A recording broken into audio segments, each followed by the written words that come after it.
Welcome to Sales Giant Training's presentation of our free Master Sales course on goal setting.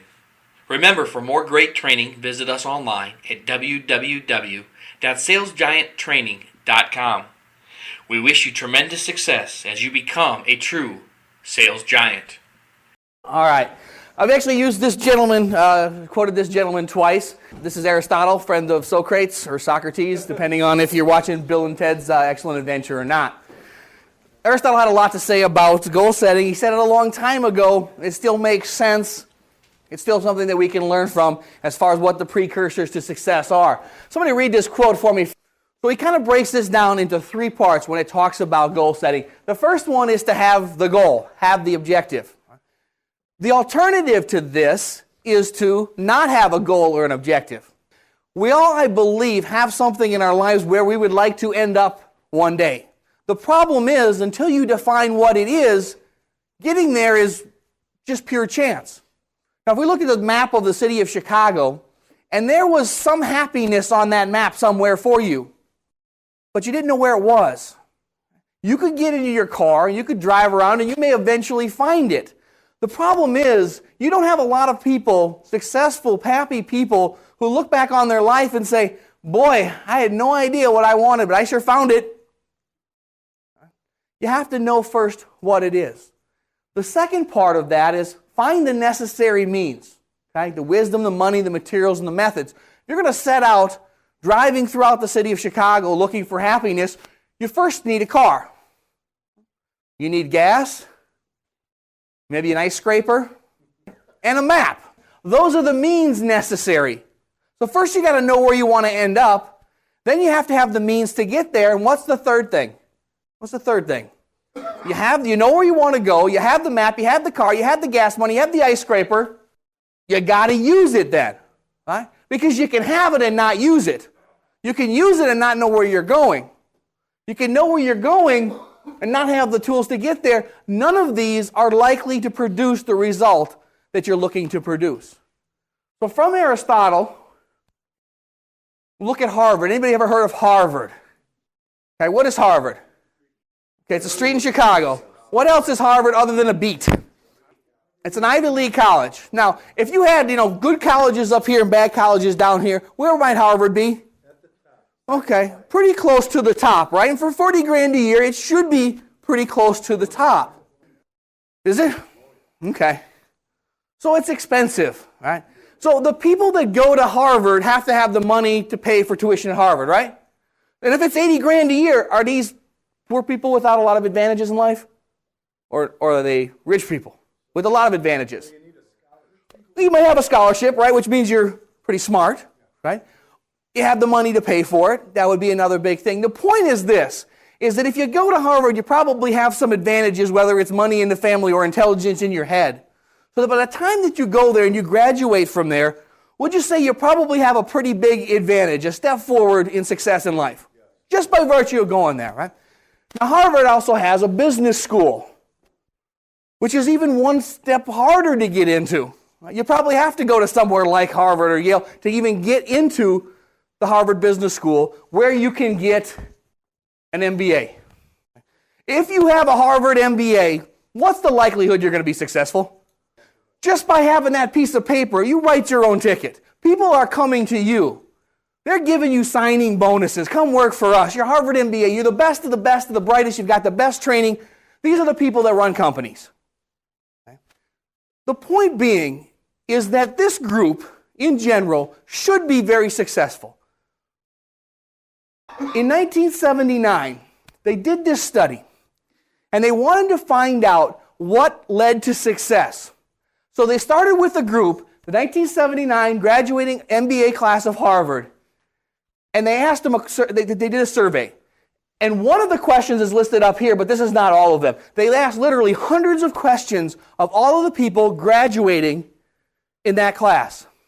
Because what they wanted to do is come back 10 years later, based on those questions and those answers to those questions, figure out what created success. What made these people who should be successful more successful one than the other? The question that they asked was, have you set clear written goals for your future and made plans to accomplish them. 3% of the graduates had written goals and plans. 3%. And I don't know how many are in that class. I'm assuming it's probably 500, somewhere in that range, maybe 1,000. I couldn't tell you. But of that, 3% had written goals. 13% said they had goals, but they're not in writing. Yeah, I know what I want to be. Yeah, I want to do this, I want to do that. Not written down, but just kind of knew, had a plan for their life. What's the remainder? 84%. Had nothing. I don't know. Got an MBA from Harvard.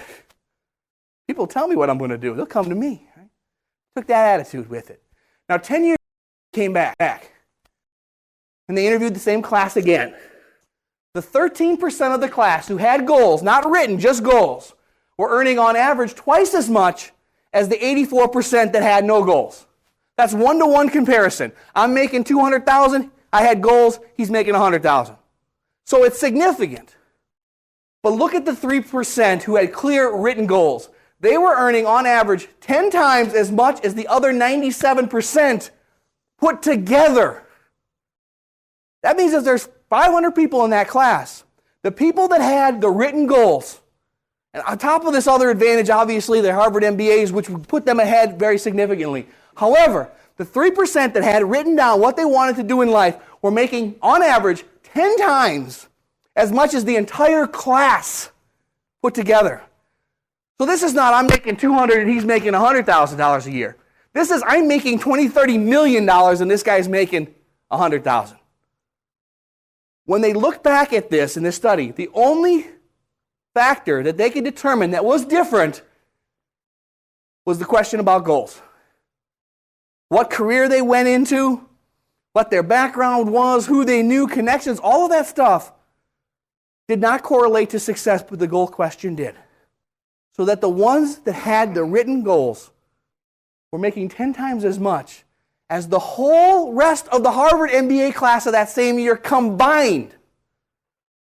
Does that strike anybody as significant? Does that strike anybody as very significant? Might that be a train you want to get on now? If not, average is fine. You got a lot of company. But these were the super achievers. The only correlation that they could make to this huge set of questions that they asked them 10 years earlier was the goal question. That made all the difference. Look at what it means for a salesperson. Okay? This is not specific to the home improvement sales industry. This is sales in general in the United States. Only 10% of salespeople properly set goals. So there's probably more training in goal setting among sales organizations than there is under any other career path. So 10% of the people set proper goals. We'll look at what those steps are, and Neil might be able to fill us in on how those work. Those 10% account for 73% of the sales volume and 78% of the commissions paid in commission sales in the United States. 10% get paid almost 80% of the money. Again, make a decision what group you want to be in. It's just deciding what you want to be, what you want to do, and writing it down. It ain't that hard. The 97% that set goals, the salespeople, report they're highly satisfied with their life. That's a pretty good percentage. Man, I love life. What better thing could you say? What better feeling, what better sentiment could you have when you wake up in the morning and go to bed each night? I love what I'm doing. Almost every one of them that set goals feels that way. Why? Because they know what they're out to accomplish. I would say they're better at what they do. They work at it. So the success has to do with their happiness. They're not worried about paying bills. Look at all the commissions they're getting paid. The 90% that don't set goals account for 27% of the sales and 22% of the commissions. Does that strike anybody as significant? Okay. Which side do we want to be on? The goal side, the non-goal side? Because you can choose. It's either way. You got company on either side. You have less company on the goal-setting side, but those people will be much better company and have a lot more money. Who's goals? Just give you some examples. At the age of 6 years old, this gentleman right here said, I will sell 100 million records. He got smacked by his father for saying it. This was when the Jackson 5 was around, so it wasn't like it was, his family were bricklayers. Right? They were in the music business. He was going to sell 100 million records. That's stupid, Michael. He sold 750 million records in his career. Now, what he may have done later on doesn't dispute the fact that this man was an incredible artist. He sold more records than probably anybody that's ever lived, with the possible exception of Elvis Presley. Who else they go? This is Mr. Rockefeller. Have heard of him? What's he associated with? Money, right? You talk about the guy's he's a Rockefeller. What do you think you are, Rockefeller? That means you got money. What's that? He was pretty greedy too. I mean, and it worked for him too. But if I had this kind of money, you can call me greedy all you wanted. He said this: someday I'll be worth $1 million. I'm bound to be rich. He was 8 years old. His teacher suspended him from school for telling this, quote, outrageous lie about his future prospects. How could you be worth $1 million? That's impossible. That's stupid. Boom, go sit in the corner. When I say he was the son of a snake oil salesman, that's the honest truth. Right? That's what he was the son of. He was a traveling salesperson, a scam artist. That's why if you ever worked for John Rockefeller and used the word pitch, he would fire you. He did very little impulsively. However, where that word comes from, in case you're curious, is if you're a scam artist and you're visiting a town to sell something, you can't stay in the rooming house or the hotel downtown, because when do you need to leave? Right like that in the middle of the night, right? So you go on the outskirts, you pitch a tent. So you can take the tent down in the middle of the night where nobody can see you, you can leave. So two snake oil salesmen meet on the road. Hey, where are you going? I'm going to Dodge. Oh, don't go to Dodge. I already pitched them. Bad word. In today's dollars, he'd be worth $318 billion in 2005. If you translated it to what it was worth. At one point, he was responsible for 1% of the gross domestic product, which is the total output of the entire United States of America. 1% was John Rockefeller. Bill Gates is relatively poor. He's worth about $50 billion. Okay? He set a goal. Okay? Were there a lot of other people involved in the oil business, the transportation? Sure there were. Why was he king? I believe because he set a goal. And I'm sure he's happier than he looks. He founded the University of Chicago. This conversation, I have it written in English, but I'm sure it happened in German because he was German. At the age of 6, this gentleman right here came to his mother and said, "Mother, I have decided that I will be a world champion." She said, "That's nice, son. In what?" "I haven't decided that yet." But what he did decide was he was going to be a world champion. The details, that'll figure itself out. Well, in case you don't know who he is, he's a 7-time Formula One world champion, which is, if you're not in the United States, the premier form of auto racing in the world. He was the highest paid athlete in the world in 2005, somewhere in the range of $80 million in salaried endorsements. So that made David Beckham and Tiger Woods relatively poor. Why? I think because he set a goal. How many tens of thousands of other kids were racing go-karts when he was? Why did he get to this level? He decided.